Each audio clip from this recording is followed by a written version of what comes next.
Hello, welcome to Virgo Philippines. So, this is for Virgo singles. Take only what resonates, ha? Hindi ito magre-resonate sa lahat. So, kunin mo lang yung mga messages na magre-resonate para sa'yo. So, again, this is for Virgo singles. General reading. Let's start your reading.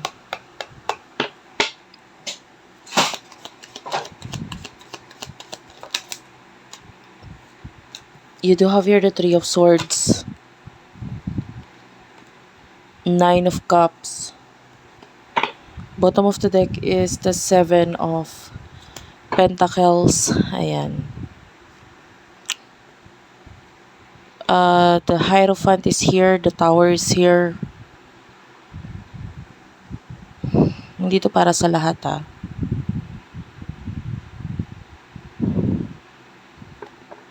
Okay. Virgo singles, I feel like yung iba sa inyo pwedeng recently ka lang naging single. Yung iba naman sa inyo pwedeng you're single but meron kang someone na with the Nine of Cups. This is the person na talagang gusto mo. Okay? I feel like you are a very mature person. Very traditional. Ayan, with the Hierophant. And pwedeng nagkakaroon ng ending with the Tower sa iyo ngayon. Or, pagdating sa love, yan, high chance na there's something to do with love here, lalo na with the Three of Swords. Okay, pwedeng, yun nga, yung iba recently lang naging single, yung iba naman pwedeng may separation na nangyayari sa inyo ng person ngayon na gusto mo. Yung iba, if you're not dealing with anyone right now, sasabihin ng iba, wala akong ka-deal ngayon. And, maybe hindi mo lang alam na there's someone here na pwedeng nagpapakita ng interest sa'yo. For now, nakikita natin na pwedeng focus ka ngayon sa kung ano pa yung makakapagpa-improve sa'yo. Okay? And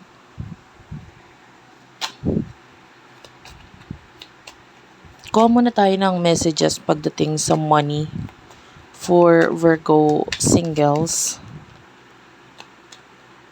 Money. Queen of Wands is here. Wow.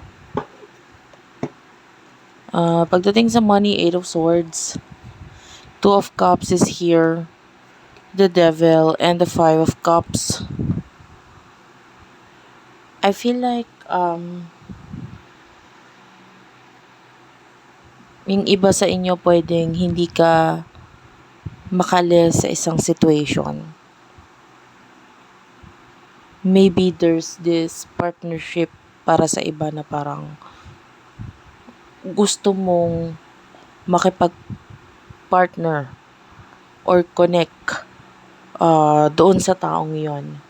Maybe yung iba business partner, whatever kind of partnership. No? Yung iba pwedeng may kinalaman sa trabaho. Pero this person is already taken or pwedeng meron na siyang kapartner na iba, no? Kung sa negosyo, pwedeng may ka-deal na siyang iba, may kapartner na siyang iba. And ito yung bibigay ng sadness for you, no? I feel like with the Eight of Swords,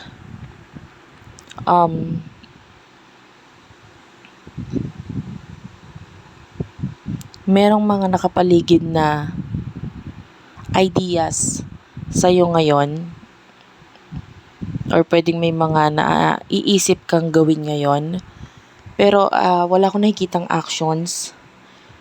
The Devil is here. Meron tayong nakikitang bossy energy from the Devil. So for some of you, kung may work ka, maybe hindi ka happy because kung ano man sabihin itong person na ito ay wala kang choice kundi sumunod. Okay? So, honestly, wala akong masyadong nakikitang money dito. And what is the suggestion or what is the suggested approach here? Suggestion, advice for Virgo singles pagdating sa kanilang money, finances. The Seven of Cups is here. I feel like hindi mo kailangan mag-worry. Huwag kang mag-alala. Tell me more. Yeah, the Four of Cups is here. Kung ano man yung mga hindi mo sure na bagay, yung iba pwedeng nag-aalala ka kasi gusto mong mag-invest or gusto mong magkaroon ng like new beginning for you, pero maybe the money or yung ipon mo hindi siya enough with the Four of Pentacles. So, nagwo-worry ka, nag-aalala ka kasi hindi pa sapat yung pera mo para dito sa kung ano man itong iniisip mo regarding sa pera. Yung iba may kinalaman sa pagta-travel with the Knight of Cups. Well, yung advice sa'yo is not to worry. Huwag kang mag-alala. Ten of Pentacles is here. Clarify the Ten of Pentacles. Two of Wands. And the King of Wands is here. I feel like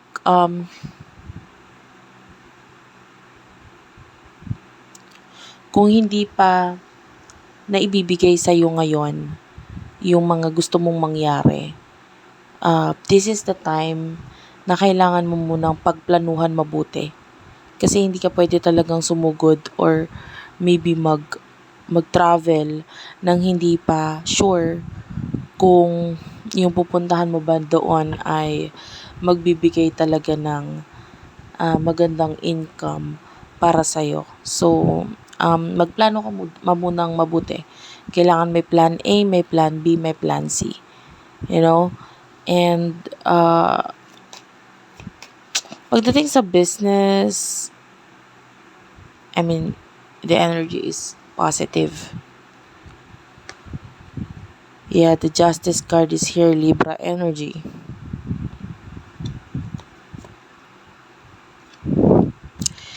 Yan, if you are maybe gusto mong mag-take ng risk sa something na may kinalaman sa career, well, yung advice sa'yo is the Justice card, the King of Swords, and the Fool. Yan. Huwag ka muna mag-take ng risk. Like, this is not yet the right time na mag-take ka ng risk. Balansehin mo muna yung sarili mo. Okay, so messages pagdating sa love in the near future for you, Virgo singles. Spirit guides, angel guides. Messages for Virgo singles pagdating sa love. Queen of Swords is here. Tell me more. The Sun.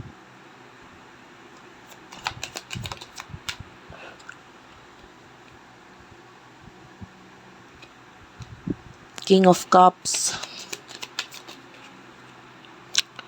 The Lovers and the Page of Cups.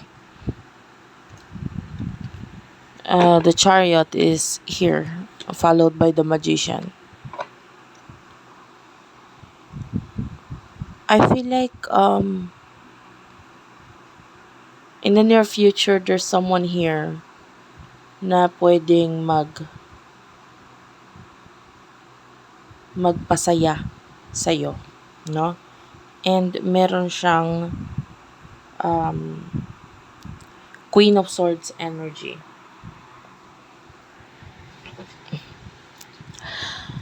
Ano siya, matalino, magaling. And this person, pwedeng pasayahin ka niya. Positive ang nakukuha nating energy dito, like high chance na ito na yung person na maging next na karelasyon mo. I can see pagta-travel for the both of you. Tell me more about this. Yeah, this is a new person. Yung iba, with the Three of Pentacles, Taurus, Virgo, Capricorn energy, maybe magkakamit or may pag-uusap kayo nitong person na ito regarding money, regarding pera. I can see competition sa inyong dalawa, which is maganda kasi mas mailalabas nyo yung best version ng sarili nyo kasi parang kakompetensya mo siya, makikipagkompetensya siya sa'yo. Like, pipilitin mong maging mas magaling and then pipilitin rin naman niyang maging mas magaling sa'yo. So, because of this competition kind of energy, mas nag-i-improve kayong pareho ng person na ito. The Death card is here. So, in the near future, possible na may fresh start para sa'yo pagdating sa love. Okay? And that's it for now. Thank you for watching. I love you all and bye-bye.